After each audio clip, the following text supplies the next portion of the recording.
Vali, ești campionul național la titlu. Ce șanse crezi că să-ți păstrezi titlul anul acesta? Este un lucru destul de greu și s-a întâmplat foarte, foarte rar la noi în campionat. Da, ne bucurăm că am reușit să câștigăm titlul ca și echipaj român după pauză de 3 ani. Pentru noi personal este o performanță bună pentru că eu, prin câștigarea acestui titlu, sunt cel mai tânăr campion național al României din toate timpurile, la respectiv 28 de ani și 800 și ceva de zile. Ne bucurăm că am reușit să câștigăm și vrem să o facem și în continuare, dar știm că va fi greu.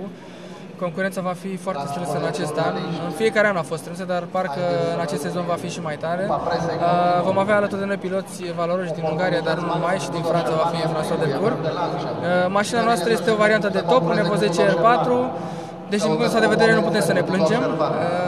Să sperăm că ne vom acomoda cât mai repede cu ea, să-i găsim setările corecte și nu ne rămâne decât să mergem cât de tare putem. Acum vedem ce să facem. Aștept macadamul.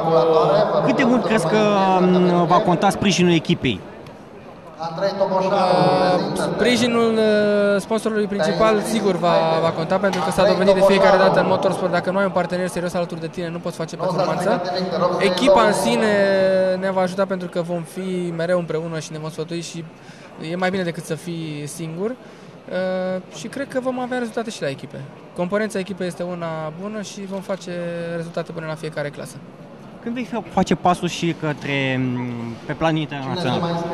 Da, mereu vorbim de subiectul internațional. Momentan e decât un vis. Am reușit să facem câteva participări în 2009, dar nu vrem să fie acele ieșiri ultimele. Vrem să mai mergem. Ne-am dorit să mergem în IRC cel puțin 3-4 etape. Avem noroc că anul ăsta la Sibiu se întâmplă una dintre etapele de IRC și am putea să mai ne chinuim să mai facem măcar 2-3 participări, cel puțin în etapele apropiate. Dar nu știm nimic pentru că totul depinde de bani. Costurile în IRC sunt foarte scumpe vis-a-vis de ce se întâmplă în campionatul național și banii nu sunt foarte, foarte mulți. Cum ți se pare nivelul sporturilor cu motor în România? În ultimii ani am început să organizăm diverse competiții. Da, nivelul a crescut, se vede diferența, dar mai este mult de muncit. Media trebuie să dezvolte și mai mult, televiziunile trebuie mult mai interesate de acest fenomen și noi, fiecare în parte, dacă federația nu își face treaba așa cum trebuie, noi ca piloți, ca echipaje și ca și echipe trebuie să mediatizăm mult mai mult acest fenomen, pentru că este un sport care merită să fie mediatizat. Mersi mult!